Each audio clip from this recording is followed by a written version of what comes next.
Welcome back, ladies and gentlemen, to my basic bass tutorial series.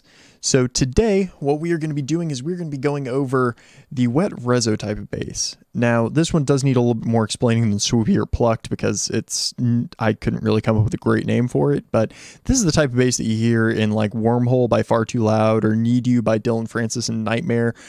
It's one of those basses that has a really nice wet texture to it. But also kind of maintains a screechy sound to it as well. It's one of my favorite types of basses to make, and it's also going to be one of the first ones that I use a non-sine or saw wavetable on. But for this one, I'll give you a couple of examples here from my songs. I Want It and hashtags for song titles. So here we go.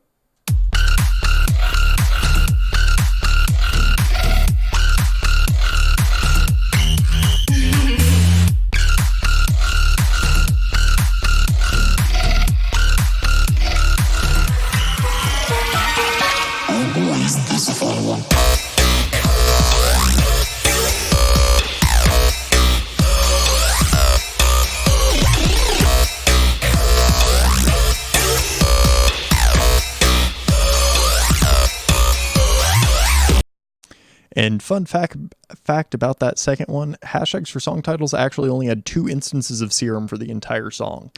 So that one is probably the most modulation I've ever put into a single patch. And at some point I'll make a video about that, kind of explaining everything that happens in that song, because it's honestly one of my crowning achievements as far as sound design goes, because it's a real interesting set of patches.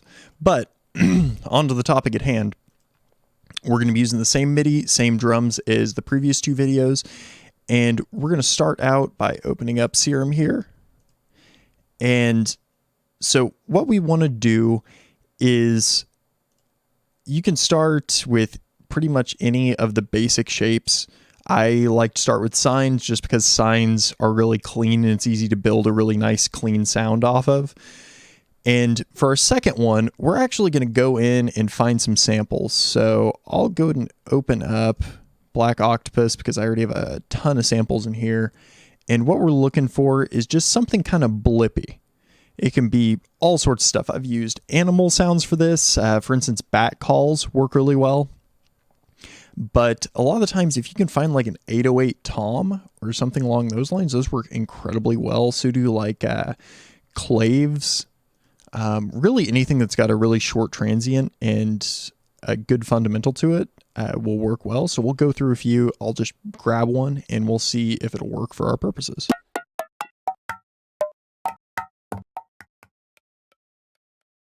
And what I'm looking for here is a sample that has a lot of body to it, but a very short amount of body, if that makes sense. Just a quick blip, but has a strong fundamental to it. So something kind of like this bongo might work.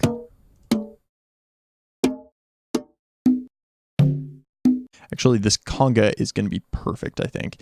And we'll import it a few different ways and kind of see what works well. A lot of the time, these higher level FFTs work really well. Because what we want to end up with is a lot of sine waves in here.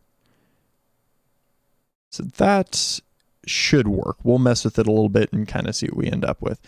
And a good way to kind of see if it's going to work is to go ahead and play it back with your MIDI and just drop it down an octave until you get kind of a rattling sound.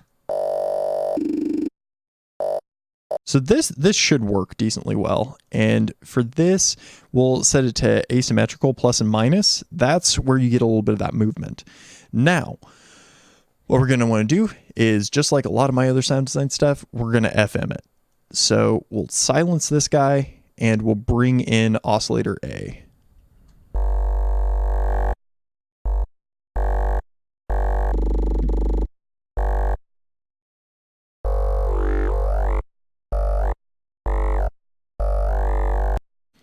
And just like everything else, multiband compression comes in.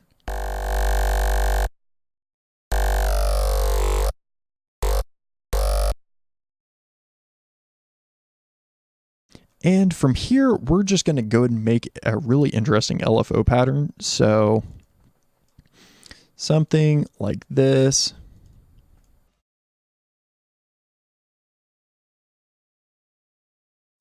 And we're going to set this to, I think, probably 2 bars, but we'll mess around with it a little bit and see where it goes. Actually, this one sounds like it might be a 4-bar pattern.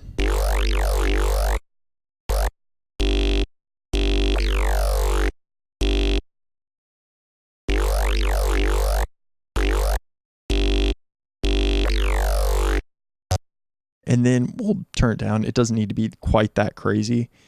And we'll set the midpoint on this to be here. So it's essentially an asymmetrical minus.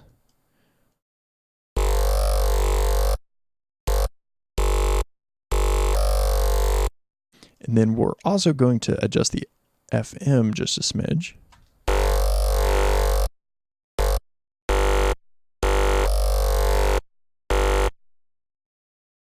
And try that with asym plus.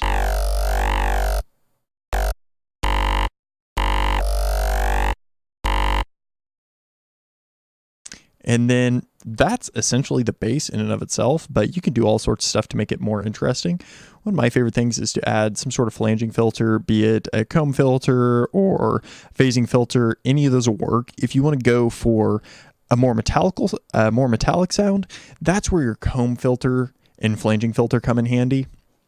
You don't want to have them moving a lot, though, with that, because that can give some really interesting artifacts, but typically isn't what you're going for if you want more of a sustained, grounded metallic sound. But you can get some really interesting screechy sounds out of moving them at a higher res. And then, of course, the really metallic sounds come from having a super high res on them.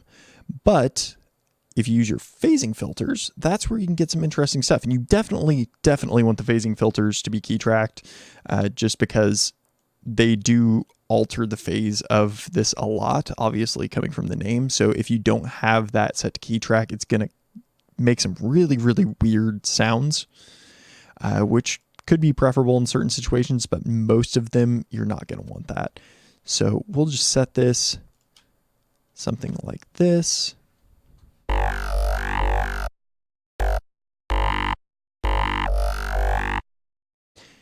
And then jack up the res on it, and then we'll move the cutoff around, just see what gives us the most interesting sound.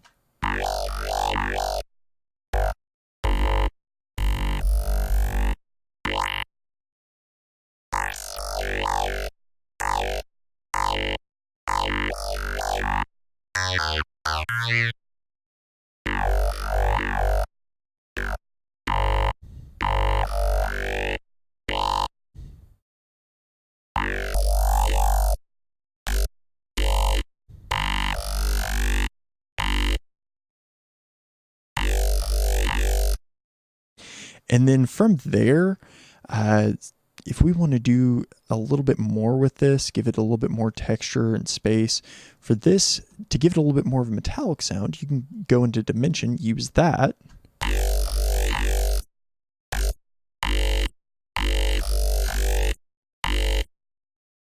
And then this sound, obviously, you want to give it that nice formanty sound sometimes, and phaser can be really useful for that.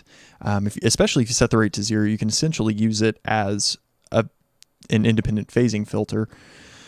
But we'll set that similar to this.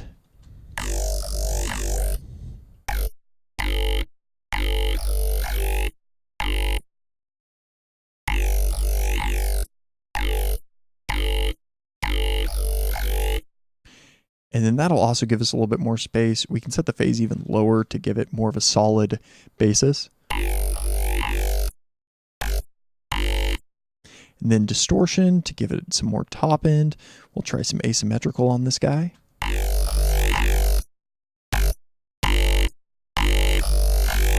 If you really want to space out the top end, that's where you can bring the chorus in, and putting this before or after the compressor makes a big difference. As I said in one of my previous videos over sound design, you can switch this from being a low pass filter to a high pass filter just by clicking the title here. So we do want this to be a high pass because we're trying to space out the high end itself. And so we'll set it to high pass filter, just set some arbitrary point and then adjust it.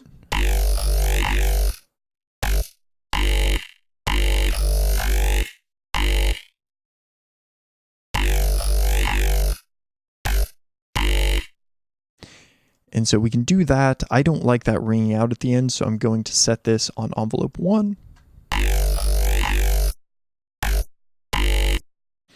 And that's essentially how you make this sound. If you want it to be more high-pitched and squealy, kind of like one of my examples was, there are all sorts of other sounds you can use. Let's see, one of my favorites that I have is Nasty Boy. This one, I believe, is based off of a few different sounds. I think I've got a bat in here. I think this right here is a clave or a bell of some sort, but you can do crazy stuff with it.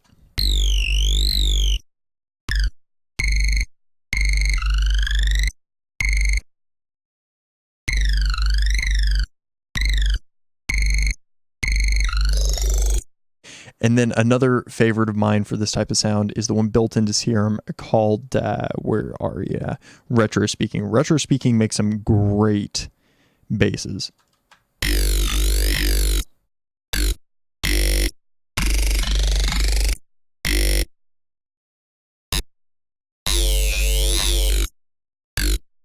But that is the gist of how to make the high-res wet bass. And so next week, it looks like we are going to be going into the screechy basses, which are also a very fun one. So definitely stay tuned for that, and I will see you guys in the next one.